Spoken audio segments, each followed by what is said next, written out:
Stream is live, Chair.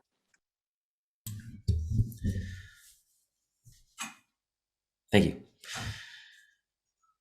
I can just ask members to reconvene.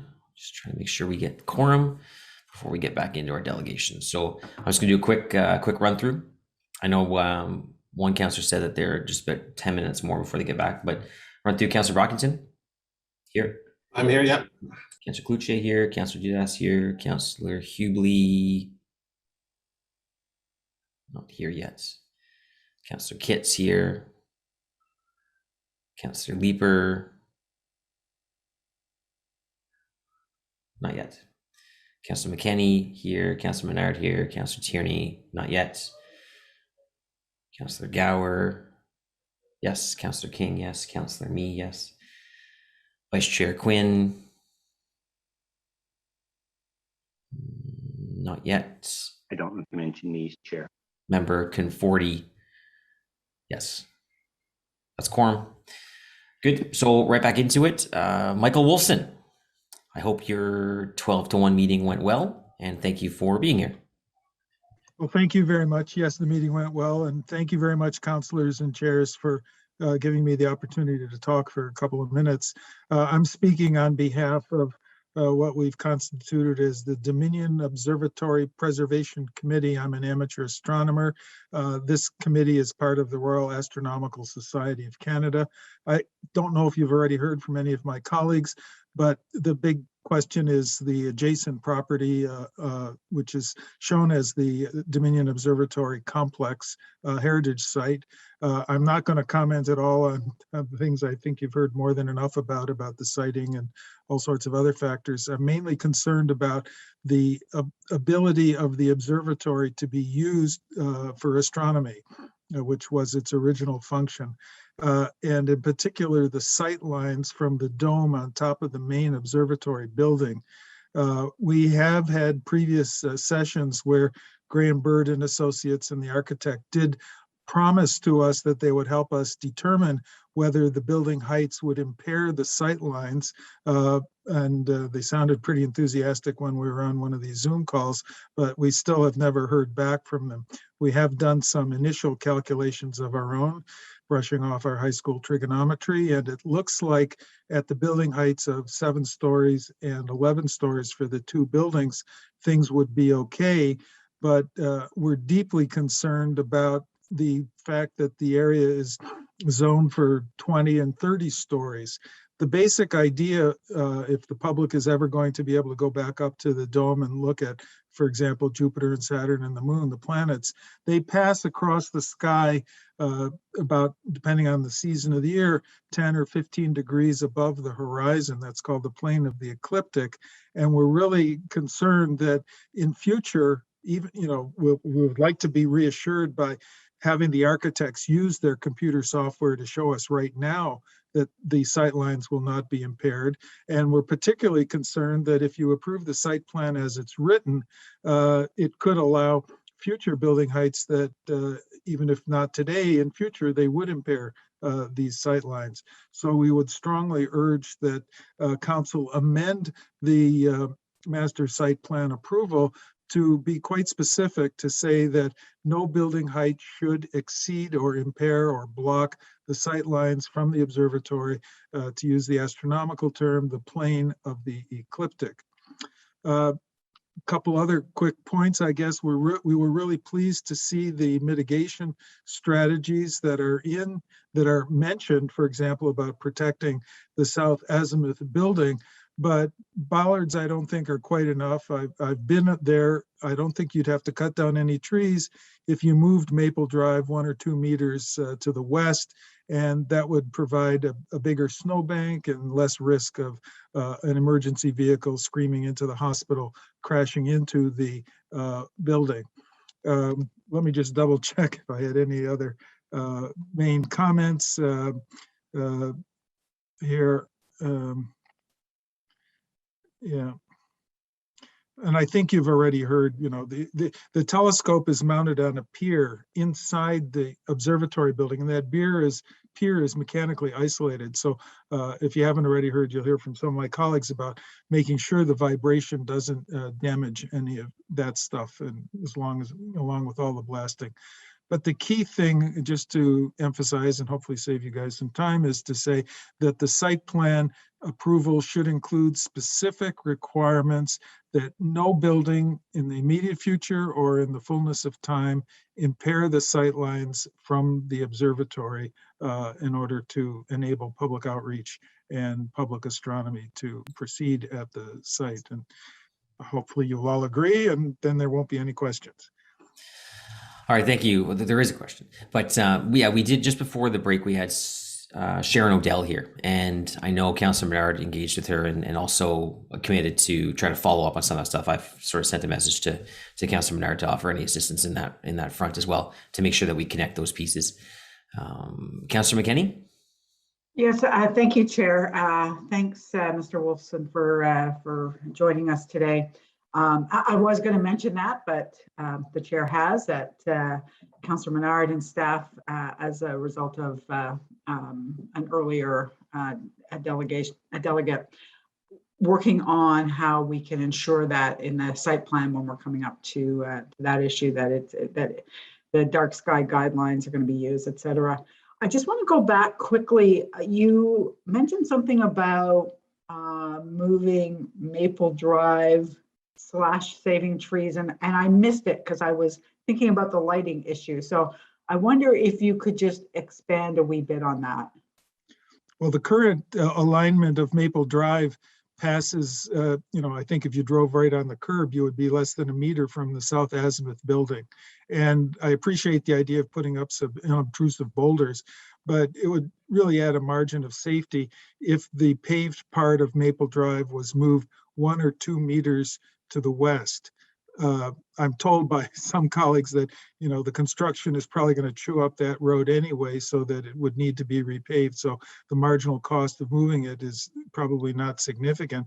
The trees on the west side of Maple Drive are 5 or 6 meters further over. So by moving the alignment a little bit, it shouldn't hurt anything, but it'll provide that extra 1 or 2 meters of buffer. So when the plows come by in the winter and pile up the snow is less likely to be right against the heritage building there, and the salt is not going to hopefully penetrate as much. So that was the key idea. By the way, given that you mentioned lighting, I hope that my colleagues have also reminded you how important it is. If you're going to look out of a telescope at night, you don't want a bunch of lights blaring up into the objective of the telescope. And while I'm at it, another quick thing is soft surfacing is much better, because I'm sure in the summer when you're driving on the road and you see the heat and the ripples rising, that atmospheric turbulence screws up any astronomical seeing. So having grass on top of parking lots, or the garage, or grass instead of asphalt, is much to be preferred. Thank you. Okay. Yeah. No, that was covered, but as Chair Moffat said, we are working with staff on a very specific direction to ensure that when we get to that lighting as a site plan requirement, that is all taken into consideration. So yeah, I really appreciate you coming out. It's very important that we continue to have access to that observatory, in a way that is beneficial to the whole city. Thank you. Thank you. Thank you. Chair King? Thank you, Chair Moffat. And I just wanted to briefly say to Mr. Wolfson that we are listening pretty diligently here, and staff. I just wanted to point out that Heritage staff did point out that addendums to the cultural heritage impact statement may be required as each site plan control application is approved. So just want you to know that changes are possible that would exceed the standards that have been outlined in the statement.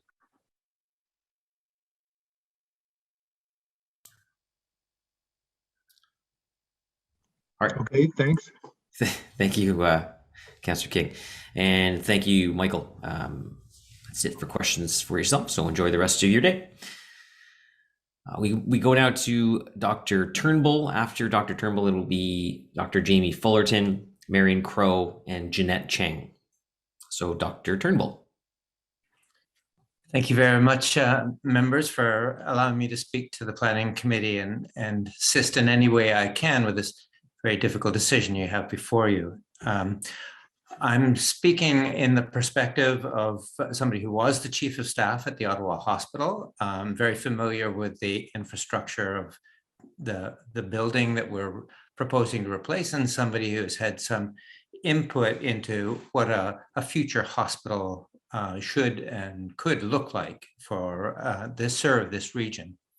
I'm also the medical director of Ottawa Inner City Health, and that connection to the community is a very important one for me.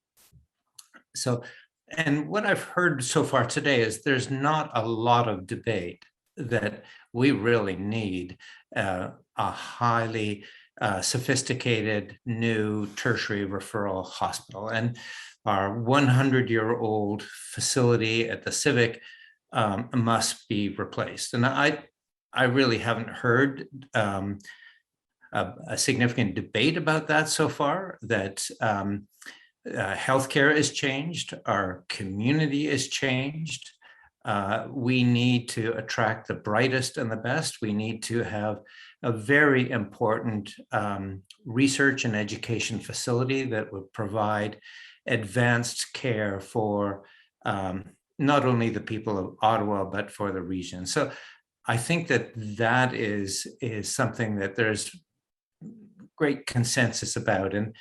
And I have to say as well that my colleagues and I at the hospital have had opportunity to have input into what type of resources and what type of facility would be needed for the future to meet those evolving needs of our community.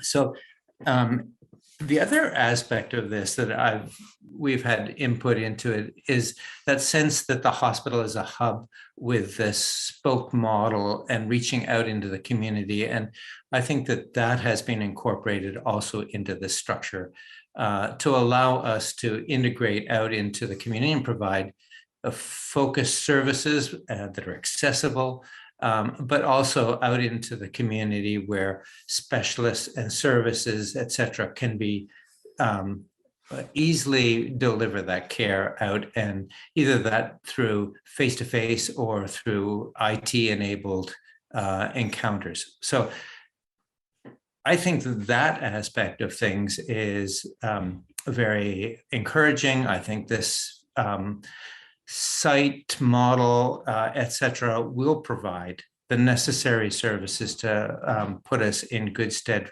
for the future, especially recognizing the evolving demands that we have. And in response to Councillor Elgie's question as to whether future pandemics we would be better in a position to manage them in the future, absolutely, unquestionably.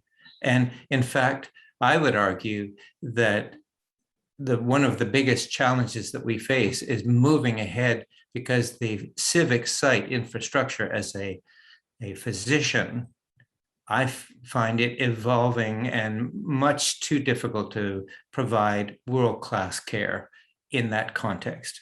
And so I think that, we have already gone beyond the best before date for this hospital. We're already delivering care that is substandard, in many ways. And I would encourage all the members of this committee to think about what is the most expedient way to move ahead to a new high-quality healthcare system. And I believe that the site that's proposed will provide sufficient access and high-quality care that would make us all very proud of this facility in the future. One that will allow us to recruit high-quality trainees and 50 seconds practitioners. So I'll stop at that, and I would be happy to answer any questions that I might be able to. Thank you, Dr. Turnbull. Yeah, I think what you said at the start, you're right. I mean, nobody's debating, nobody's opposing the need for a hospital here. Not a single person has suggested that. Obviously, there's been a lot of comments about location. But ultimately, in terms of what our purview is, I think some of the, if I could summarize some of the concerns that I've heard, and I think some of the things that the motions touch on, it's the hospital's impact in that area. It's the hospital's footprint. Does the site need, it's moving from a 23-acre site to a 50-acre site. Does it need that space? How is it utilizing that space to the best needs of the hospital and the overall community? The traffic impacts in the area, how that works, how the site integrates into the space that it's in, and those types of things. I think that's what you're hearing from when comments are made relevant to the site plan. I think that's what you're hearing. And I think that's what you'll hear from councillors when it gets to the point of councillors being able to ask the questions of the applicant and city staff. You have a question here from Councillor Aglai. It's more of just a quick comment. I just wanted to thank you, Dr. Turnbull, for again turning the discussion to the purpose of the site and the use of the site, and bringing your many years of professional expertise to share with us how you think it is going to be an improvement and it is going to be beneficial to the whole city in terms of the way that the new facility will be set up. So I just want to take a quick chance to say thank you for that and sharing that with us this afternoon. I guess we're in the afternoon. So thanks very much. Thank you. All right, thank you, Councillor Aglai. Thank you, Dr. Turnbull. My pleasure. Move now to Dr. Jamie Fullerton. Thank you, Mr. Chairs, as well as all of the councillors and the members of the committee. And I'm following the esteemed Dr. Turnbull, so it's always a challenge. So I want to say I certainly actually commend all of you and appreciate the challenges, because there's so many different interests in this development. It's quite fascinating to listen to it all. But I'm here, I believe, on a slightly different perspective, or a slightly different perspective on this topic. So my name is Dr. Jamie Fullerton. I'm the Chief of Staff of the Carleton Place Hospital out in the periphery. I'm also a small town community doctor, I've been there for 24 years. I don't work at the Ottawa Hospital, but I was born at the Ottawa Civic. My 3 children were born at the Ottawa Civic, and I trained at the Ottawa Civic. It's been over 25 years approximately since I've pretty much set foot in there, and I thought I was getting old back then. So I say all of this in the context that I appreciate the big city of Ottawa, as well as I appreciate the outlying towns and areas where I work. And there was a time when small town hospitals and larger hospitals performed similar surgeries, similar treatments, and had similar expertise. And those days are long, long gone, as you all probably know. So the Ottawa Hospital is our regional center of excellence. It's a world-class tertiary care center, and many patient services exist only in Ottawa. It's also an essential health destination for so many people who live miles outside of Ottawa. So I hope I'm not being overly dramatic when I say that many of my rural patients are alive today because of the tools, the treatments, the expertise at the Ottawa Hospital. We intubated people in Carleton Place and got them down to the ventilators in Ottawa many, many times over this last year and a half, amongst all the other things that we've done. So I'm personally and professionally grateful for its presence in our area. So that brings me to the challenge my challenge, and also for those of us who are in the outlying areas. Patients and families who live in the deeper Ottawa Valley have no public transit. For better or for worse, they need their cars to get to the Ottawa Hospital, and they need to park them. And this is a reality. They can't ride a bike from Deep Lanark. And most of my patients are not wealthy people sitting on docks at cottages, unfortunately. I can't count the number of times I've been told, I like the Civic, doc, but please don't send me there. The parking is horrendous. And the General is just too far away. So clearly, we need a central accessible hospital for all the people of the region. So my hope is that when you consider the civic campus design you're talking about today, that you carry with you the fact that the Ottawa Hospital is critical to the entire region, not by choice, but by necessity. And I guess I'll just say one more little aside, just from what I heard today, both from Dr. Turnbull and as well as the very powerful comments from Nico Fleming, the patient from the Ottawa Hospital, who said, he was talking about medical infrastructure. And we're stagnating. I think you all know this. We are also dealing with morale issues. And so as we get caught in process, please keep those things in mind, especially for those of you as you present yourselves to some of these medical facilities. Please be compassionate to the nurses and the doctors and the staff that are working within this medical infrastructure that we can do something about right now as we speak. Okay, so thank you. Thank you for that. Well said in the last part. I live with a critical care nurse, so I certainly see the mental health aspect of what COVID's been doing to a lot of people. So any questions for, Member Conforti of our People Affairs Subcommittee has a question for you. Hi, Dr. Fullerton. Not really a question. I just wanted to thank you for that perspective, because it's one that I hadn't thought of yet. And I think it's a really important one. Certainly that I wouldn't say the solution is, add more parking, but it's very interesting to think about, access from people coming in from the region, and sort of people's unease with, or sort of preference to not go to the Civic even right now. So anyway, just thank you for that. Appreciate that. I never thought I'd be on the side of more cars and more parking. That's really not the point of all of this. It's really accessibility for the folks in the rural areas. And thank you for that. And yes, one of your challenges as a group here is that you're talking about the Ottawa Hospital, but OHIP, provincial healthcare, all those things, there's no border.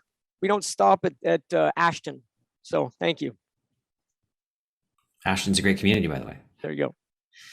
But it is true. I mean, when you look at this, I mean, you talk about no borders. I've got constituents that from in Ashton, Dwyer Hill, that go to Carleton Place. I've got constituents in North Gore that go to Kemptville Hospital. I know Osgood residents in Vernon and Metcalfe go to the Winchester Hospital. But there are certain things which they can't use those hospitals for. And they must go into QCH or the General or CHEO or the Civic. And I think it's a balancing thing. I think the parking's a balancing thing. It's like, I think we want people in the core. We want to make sure that people have easy access to this hospital, people that work there, that people are going there for appointments, to get there by transit as easy as possible. But then you're trying to balance that against, there are people that need to drive there. How do we mitigate that? How do we ensure that we don't have a situation where people are bleeding into the community because there's not enough parking, or people are circling the lot constantly look for parking? It's you don't want too much parking, but you don't want not enough parking. It's Mr. Chair, you guys are in a challenging position, and I just want to, and I'm really what I'm trying to say, I guess you can see my thesis of this is, let's not make the urban-rural divide any deeper than it already is. Oh, understood. All right, thank you so much, Dr. Fulton. Appreciate Thanks, guys. being here today. Our next speaker is Marion Crow, followed by Jeanette Chang. Good afternoon, councillors. My name is Marion Crow. I have the privilege of joining you, like all of you, from the unceded and unsurrendered territory of the Algonquin people. I am the very first Indigenous appointment to the Ottawa Hospital Board of Governors. And I want to share with you, that is not cigarette smoke. I am smudging right now. And imagine doing that in the existing site of where we are at the Civic Hospital. Now, dream with me, if you will. I want to bring this back to the people in which we serve. And we are pleased that the Indigenous Peoples Advisory Circle has been created to shape and guide our new civic campus. And we will embody the true reflections of Indigenous patients. We can practice ceremony, and I welcome questions about trees after I chat, but picture growing Indigenous medicines. We are coming out of the first National Truth and Reconciliation Day of mourning those who lost their lives in institutions and the fear of going into hospitals. Dream with me a place where we will not have a Joyce Echaquan who passed away a year ago this week. So please, I applaud you in all of your due diligence. And remember, we have to be inclusive of the people we serve, and the Indigenous Peoples Advisory Circle is doing just that. We welcome all of the voices to our campfire from the Pic community, from Algonquin, from Kitigan-Zibi, from Akwesasne, Wabano Health Services, and of course, those patients that we take in our care at the Ottawa Hospital from our northern part of Nunavut, and all of the Eastern Ontario patients that come to the Ottawa Hospital. I know there is no debate that we must do better for the Indigenous stewards of this land, and we welcome the opportunity to foster and engage Indigenous nations so that they feel welcome and at home in a state-of-the-art health facility that is once in a lifetime. Thank you, Chair, and I welcome questions at this time. Thank you so much, Ms. Crow. Do we have any questions from members of the committee? I'm not seeing any, but thank you so much for taking the time to come here. I appreciate that. No questions on trees? Nope. You invoked a question. Councillor Gower. What can you tell us about the plan for trees on the site? Thank you so much for asking that. I do want to share with the committee right now that, yay, I hope my enthusiasm is infectious and that you all leave smiling after I inform you that we have moved. I know we were talking about over 600 trees at the beginning of this process. We are now actually at the Ottawa Hospital down to like 533 trees that can be repurposed for Indigenous use within the hospital. We can also move those beautiful deep-rooted trees to other spaces within the NCC. I am delighted that we are welcoming ceremony on any trees that we have to take down, guided by Algonquin elders, so that we can repurpose those within the hospital and use them in sacred ceremonies as well. So thank you, Councillor Gower. I really appreciate that question. And thank you. And yes, we do appreciate your energy. It's a welcome respite in a very long meeting. So thank you for your presentation. We'll have you repeat your delegation at 7 o'clock tonight so we can kickstart us for the rest of the day. Thank you so much. I appreciate that. Hi. So we move on now to Jeanette Chang. Following Jeanette, we will have Casey Delaney, Jamie McCracken, and Cheryl Crozier. Go ahead, Jeanette. Thank you for having me. Good afternoon, everyone. My name is Jeanette Chang, and I'm a registered nurse at the Ottawa Hospital Civic Campus. I was a patient at the Ottawa Hospital resulting from a traumatic car accident, and 11 years later became a staff nurse at the hospital that saved my life, the Ottawa Hospital. It is crucial for people in our region to have access to world-class care because we never know when we or a loved one will need specialized care. I was fortunate to receive world-class compassionate care at the Ottawa Hospital and now provide the same dedicated care as a registered nurse. So in 2007, on the night of August 18th, I had been out with friends, a group of fourth-year IT students from Carleton University. We were getting ready for our whitewater rafting trip the next day. So I went home to bed that night, but when I woke up, it was 2 weeks later. I was lying in the intensive care unit at the Ottawa Hospital.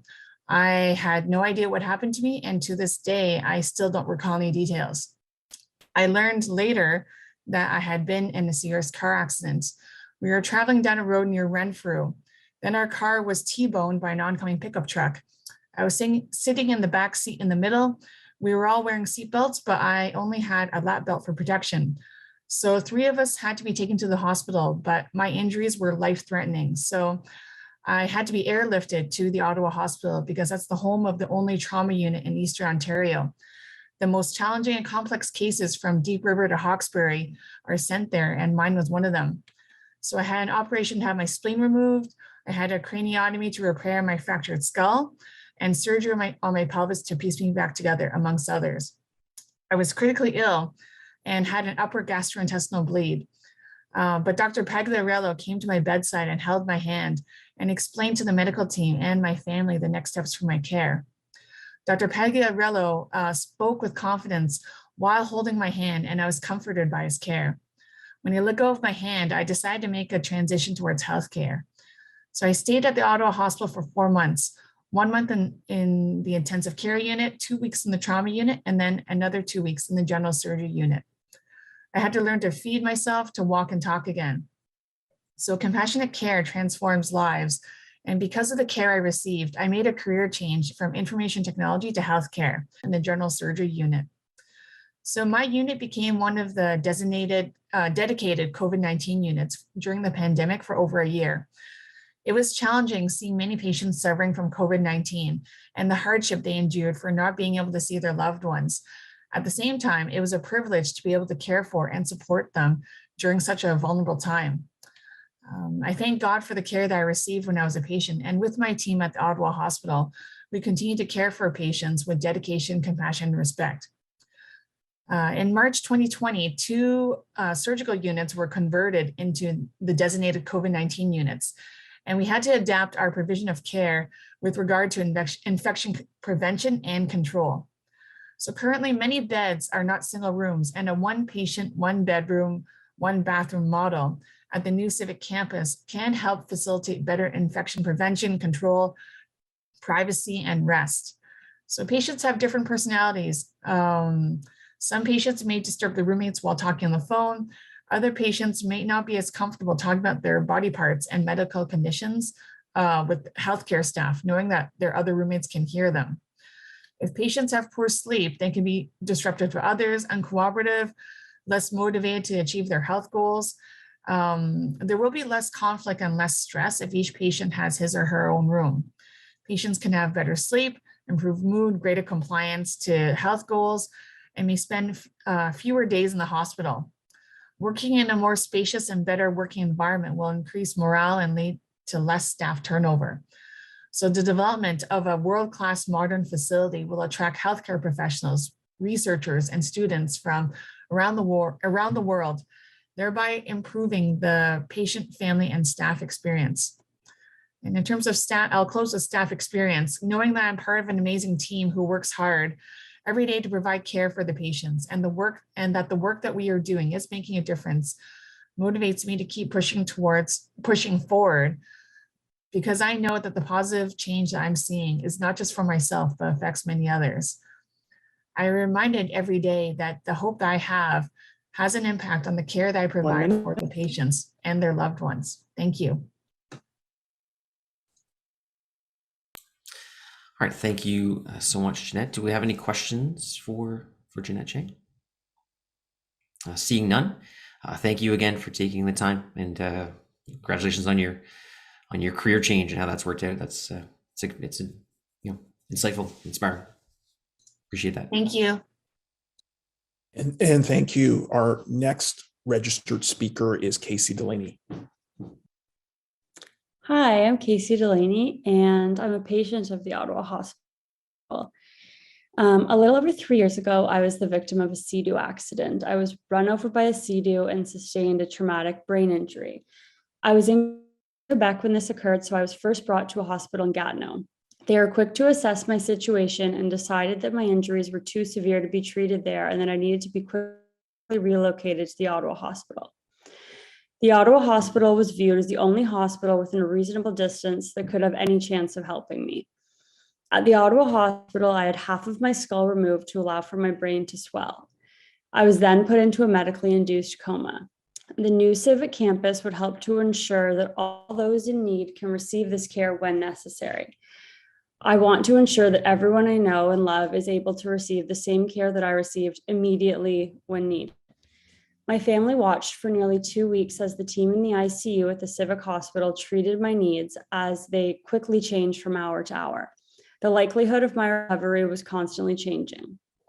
Fortunately, when I came out of my medically induced coma, I had the use of all my limbs, and I was able to remember all of my loved ones. My recovery was due to the quality work I received at the Ottawa Hospital. In a time of crisis, another hospital was able to recognize that I could only be helped at the Ottawa Hospital. The design of the new Civic Campus would allow for more people to receive the same care that I did in a timely manner. This past summer, I had a seizure that is related to my previous traumatic brain injury. After a visit to the emergency room in Perth, Ontario, I was placed back into the care of my doctors at the Ottawa Hospital. They have been able to provide me with the same exceptional and timely care that I received 3 years ago, even during a global pandemic when all aspects of the medical community are stretched thin. I still rely on the Ottawa Hospital for my health to this day, as just this morning I was at the Civic Campus to have an EEG scan. The continuous help of the Ottawa Hospital has truly saved my life. The new Civic development will have the most advanced trauma center in Eastern Ontario. This will help others just like me from Ottawa and beyond to receive the care and support that they need in incredibly difficult times. I would feel safe knowing that a loved one was being cared for in the trauma unit at the Ottawa Hospital. These new facilities will help to attract world-class physicians, which will only help the Ottawa Hospital to continue its world-class service. There is also the Innovative Neuroscience Research Program, which will be a new development. As a person who has been through neurotrauma, I'm very happy with the care that I received at the Ottawa Hospital, but I'm also aware of how much we still have to learn about the human brain. This Innovative Neuroscience Research Program will help to make new advancements that will change and save lives. Lastly, I would also like to comment on the accessibility of the new civic development. The new development will be a transit-oriented site, making it pedestrian and cyclist safe. It will also be accessible by the light rail transit line. In the year following my traumatic brain injury, I had my license removed, but still needed to attend many appointments at the hospital. It's crucial that the hospital be accessible to people of ranging health and socioeconomic status. We are fortunate to have a world-class medical facility in Ottawa, but it must be accessible to all people in order for it to be truly valuable. The new civic development would allow for this to happen. I would simply like to reiterate what a large role the Ottawa Hospital has played in my life. I was born at the Civic Hospital as a premature baby and received the necessary care there 30 years ago. I'm still receiving the care that I need from the Ottawa Hospital to this very day. The new civic development is a necessary next step in the advancement of our hospital. 1 minute. Thank you. Thank you, Casey, for your delegation and for your inspired story, and also really talking about the excellent work that the Ottawa Hospital provides in our community. I see that Councillor Leeper has raised his hand to ask questions.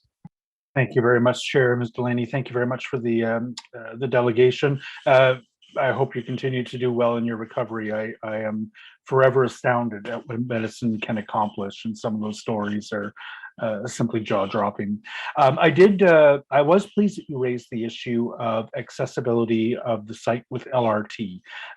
One of the concerns that I have with this site plan is that they are still unable to describe how the LRT station at Dow's Lake, which is on the north side of Carling Avenue, will be connected to the hospital itself. What in your view would constitute, as somebody who is visiting the hospital as a patient, what is the optimal way in which to connect that LRT station to the hospital? Like, what would you be most comfortable? What would you like to see as a patient? I mean, in an ideal situation, there could be some sort of transport just between the hospital and that station, much as there's a transport between the general hospital campus and the civic campus that I see going by daily. So that would be wonderful, but also just another form of public transit would also be very helpful to those looking to get to their care. But I think the optimal solution would be some sort of direct transit between, or a direct pedestrian link, like either one, I guess, because it's not that far really. I walked it this morning, but in the winter it might be nice to have a bus or a shuttle in between, or the direct pedestrian link would also be another option. I think they're looking at that Dow's Lake station. One of the options on the table is to have an overhead, like a pedestrian connection that would go over Carling Avenue and connect to the hospital, presumably to the parking garage, and then you could get inside and have a covered walk into the hospital. Does that seem like something you would use? Certainly, that sounds like, because as I said, I walked this morning, and there's a bunch of intersections all in between, and you're dealing with cars coming and going. So if that was available, that for sure would be my first choice. Okay. Thank you very much, Chair. Appreciate it. Thank you, Councillor. And I see that Chair Moffat has some questions. Thank you. I don't want to take up too much time. I just wanted to thank you. I remember it well 3 years ago. So your recovery is astounding. And to have you here and speaking to us about this is incredible. I mean, just to follow it, like I said, just following it 3 years ago and to today and seeing you here in front of us. It's amazing. So thank you. Oh, thank you very much. I'm so appreciative for all the work I've received. And thank you for being here and joining us. I don't see any other members with questions, so we will move on to our next delegate, who is Jamie McCracken. Yes, good afternoon, and thank you for allowing us to speak today. My name is Jamie McCracken. I was a volunteer at the Ottawa Hospital for 9 years between 2010 and 2019. I was on the Board of Governors of the Ottawa Hospital. I was the Vice Chair for 2 years, and I was the Chair of the Board for 3 years and past chair after that. So I come here as a past board member and a proud volunteer. Having heard the 2 stories you've just heard, that's the reason I was at the Ottawa Hospital, for people like Jeanette and Casey. I'm also here as a citizen of Ottawa and as a father and as a grandfather, and that's how I want to speak to you today. If ever you walk past the Civic Hospital, you will see a statue out front. And the dedication below the statue reads this way: if you would see his monument, look around you. And the name on that statue is Harold Fisher, a familiar name in Ottawa. We have Fisher Avenue, we have Fisher High School. They're named after Harold Fisher. He was the mayor of Ottawa in 1917 to 1920. And at that time, another pandemic was engulfing the world, and Ottawa was no exception, the Spanish influenza. And in the 3 years he was mayor, he realized the inadequacy of the 3 hospitals, which were very old downtown. And he decided to make a bold move that he would build and lead the building of a new hospital, which became the Civic Hospital, out in what was then the West End in the country. And people thought he was an idiot.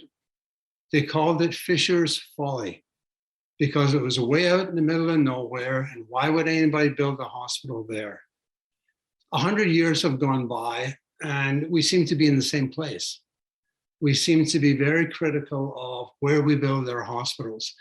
I was also the chair of the Ontario Hospital Association and had some connection with the 142 hospitals across the province. And I can assure you that in Oakville, in Windsor, in Niagara, nobody liked where the hospital was going to be placed to. So this is not an uncommon problem. I've heard it for 4 hours this morning that people are not happy. But I want you to make sure we don't lose sight of the big picture here. And the big picture is that this is a regional hospital that caters to Eastern Ontario, is the major trauma center for Eastern Ontario, and people come from all over this region to this hospital.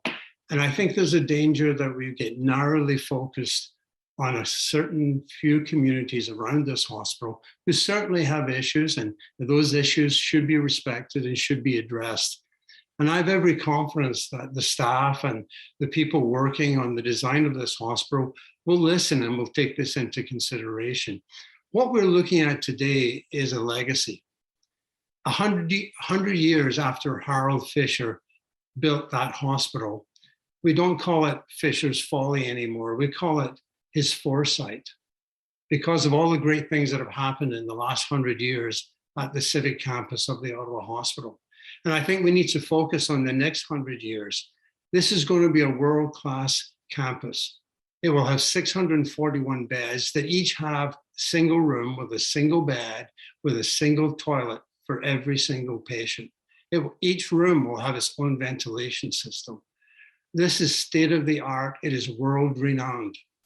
I was on the panel that hired the new CEO of this hospital, and I can assure you, internationally, people came from all over the world wanting the job at the Ottawa Hospital. And I think it's a shame that in Ottawa, we don't realize this, that we have a gem here. We have something that we should be very proud of. And when I walk around Ottawa, people don't ask me, where is the hospital going to be built? They ask, when will it be built?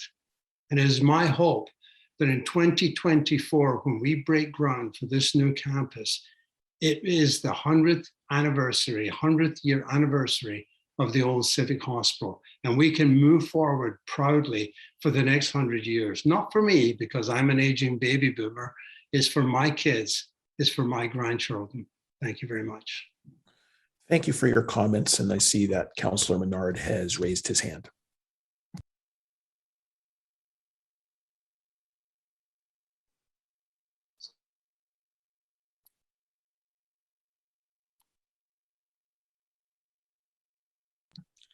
And I don't know if we've lost Councillor Menard, Can but you hear me there or no?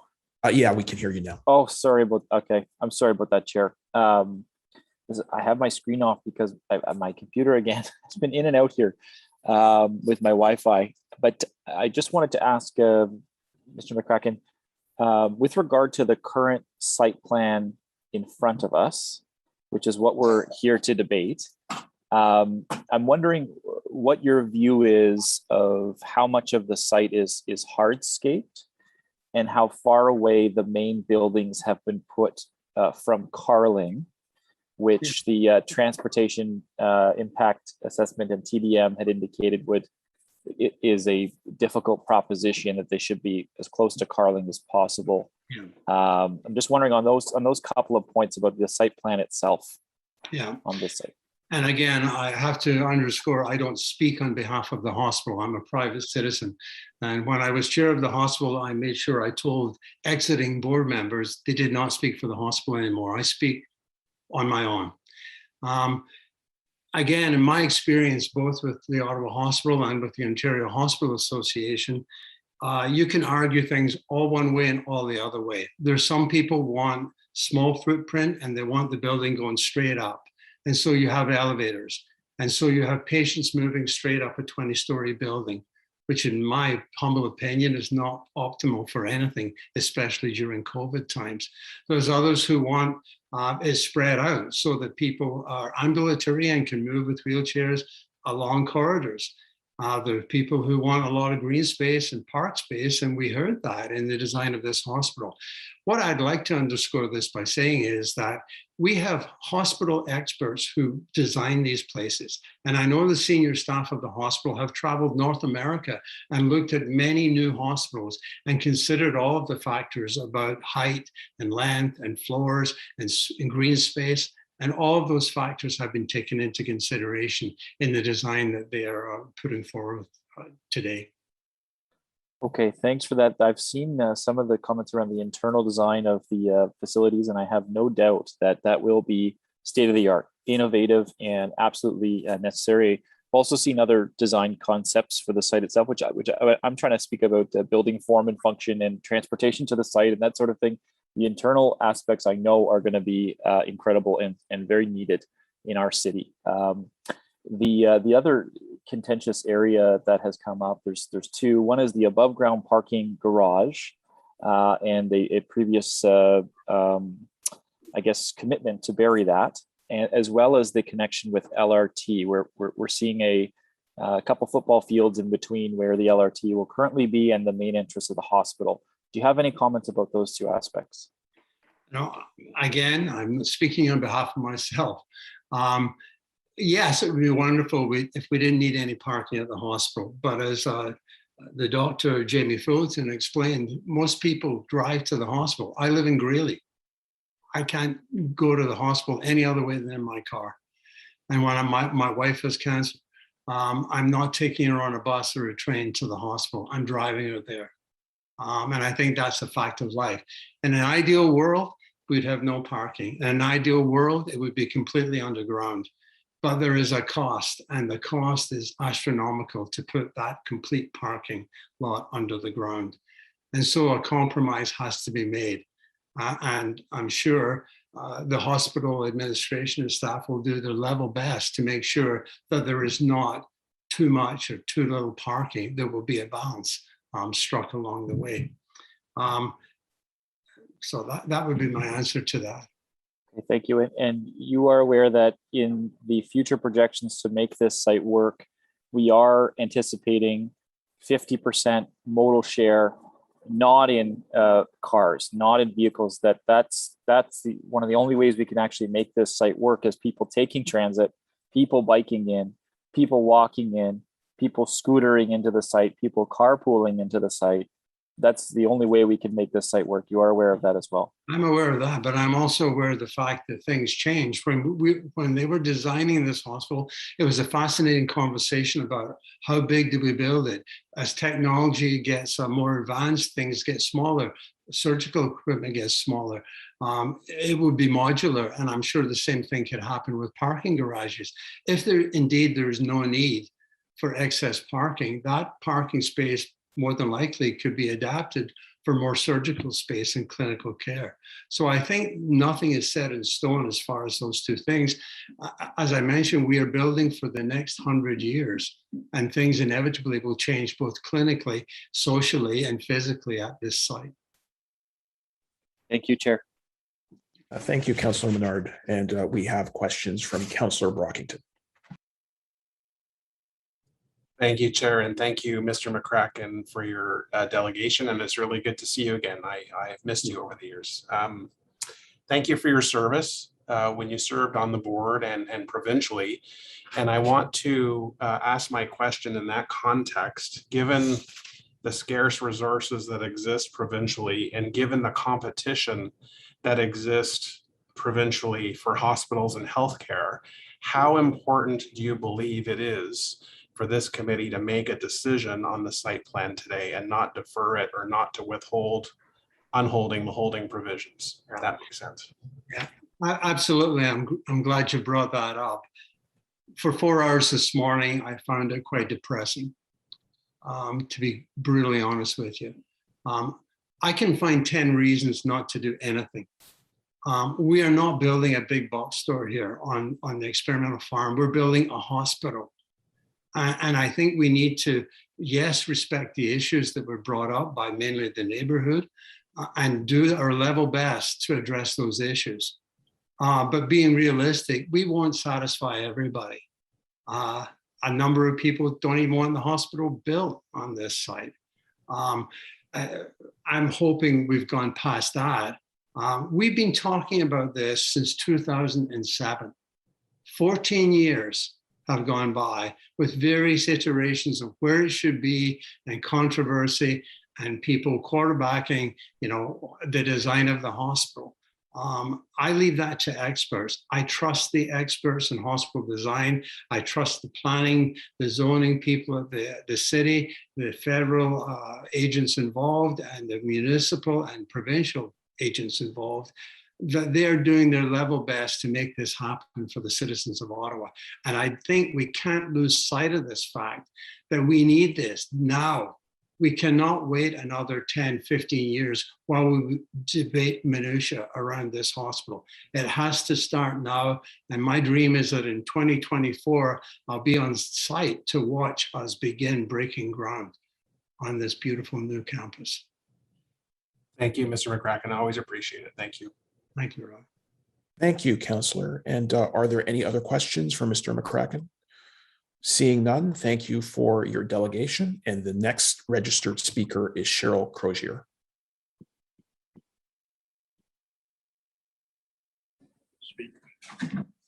Hi, good afternoon. And thank you very much for the opportunity to participate. I would like to tell you about my recent experience at the Civic Hospital, as recent as August the 3rd. I knew last year that I had a problem with an aneurysm in the aorta. So as of last March, I began my journey with Dr. Brandy. His secretary phoned me, her name was Cheryl as well, and made an appointment with me, with Dr. Brandy for like about 3 or 4 weeks down the road. She was just a sweetheart. I had a few laughs with her. When Dr. Brandy called me, of course, I was at home, and the conversation, he was so easy to talk to. He explained the situation, how delicate the operation was, and it could go either way. Anyways, he certainly made me feel relaxed about it and took his time with me over the phone, like that I didn't feel rushed in any way, shape, or form to ask of any questions. Anyways, from there on in, I had to go to nuclear medicine for testing. And then it was supposed to be the Civic, but I ended up at the General, having doing all kinds of testing for my heart. Anyways, after everything was in, my testing was in, my surgery was scheduled for the 3rd of August, which isn't very long ago. My husband, who's the love of my life, he was my hero. He took me down that day.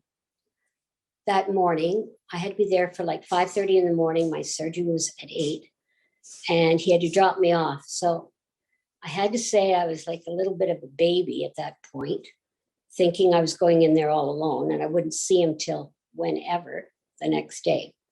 Okay, so long story short, I'm admitted. I go in and up to the 3rd floor, and they get me ready for surgery. And the week before, I'd met with the team itself, including the anesthesiologist. And I asked her if I could have this magic little pill that I've had before. I think they call it Ativan. I know the name of it now. So she said yes. So I had this Ativan, and I was prepped for surgery, and away I went. Next thing I know, I woke up, I was in ICU. I remember having a few laughs with Dr. Brandy and his team. I don't know whether that was in the OR coming out of it or if it was in ICU. I don't know. But I remember at one point I looked over, and I hope I can get through this. There was a little old lady in her bed, sat far enough away, and there was about 2 or 3 nurses working on her. They were so kind. They were so gentle. It makes me cry even trying to get through it, because her life was as important as a newborn baby's or as mine. And just to see the dedication that these women had. So I don't remember much about ICU at all till I was transferred to my, I guess it was the 3rd floor. I finally got to see my husband, just so you know, the 2nd day. I was glad to see him, but I don't really remember much of ICU. So when I went up to my room, I was the nurse, I was in a room by myself, and then there was another girl that was brought in. But during that time, the nurses that came in they were just so kind, so nice. Everybody 1 minute left. Everybody was just so nice. So long story short, my experience was very, very, very positive. And I thank Dr. Brandy, his team, and the Civic Hospital for the wonderful care I had there. I truly believe there's lifesavers. And thanks for the opportunity. Bye. Well, we really thank you, Cheryl, for sharing your wonderful journey with us and talking about the dedicated staff at the Ottawa Hospital, who we know day after day are safeguarding the health of all of us in the community. Are there any questions for Cheryl? Seeing none, thank you so much for your delegation. And our next registered speaker is Trevor Harrison.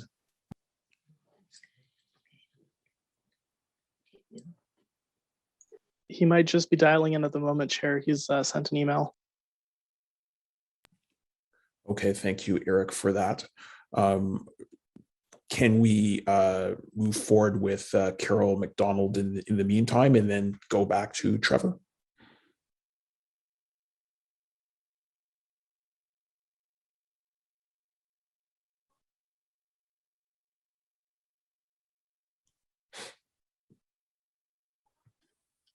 Good afternoon. Oh, good afternoon. It's Carol McDonald, and I wish to thank the chairs and the committee members for allowing me to present today. I do congratulate the board and management of the Ottawa Hospital in wishing to provide a state-of-the-art facility, offering compassionate care and saving lives through a new civic campus. This would be tertiary care at the highest level on the health continuum, delivered in a building. No one here today has debated this point. However, the health continuum begins upstream, keeping people out of hospital. And this plan to use a National Historic Site is a disruptor to health. Great idea, wrong location. The proposed site at the Experimental Farm National Historic Site is 21 hectares or 50 acres.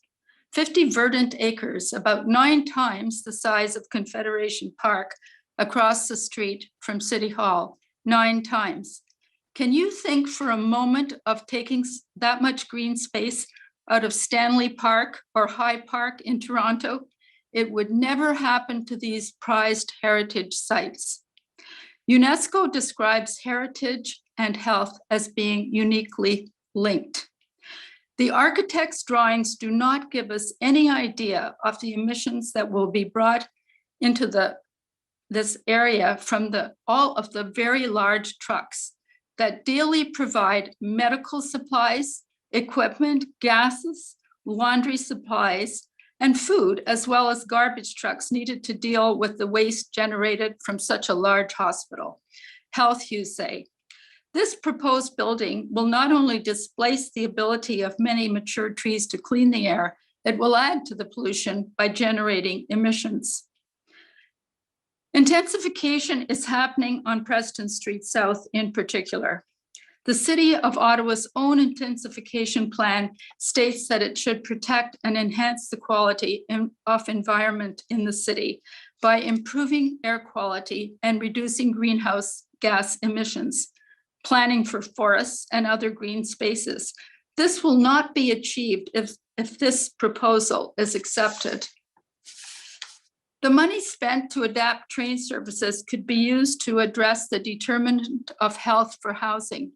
We only have to walk down Bank Street, Elgin Street, or venture into the Byward Market to see the consequences to the health of people who are not adequately housed.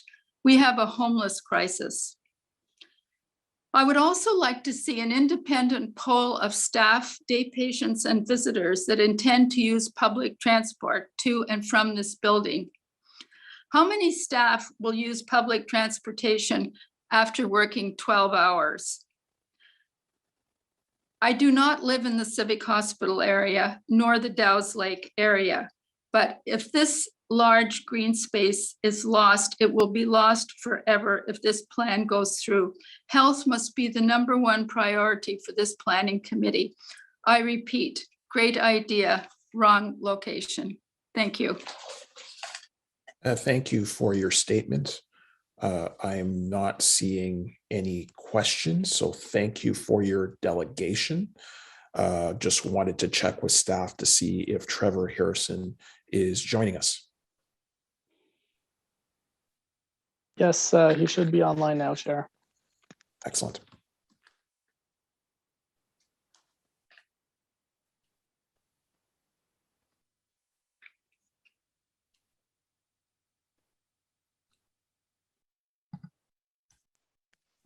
Hello, Hello. Maggie Asher Biesterfeld. I think we're waiting for Trevor Harrison. Yeah, Maggie, if you.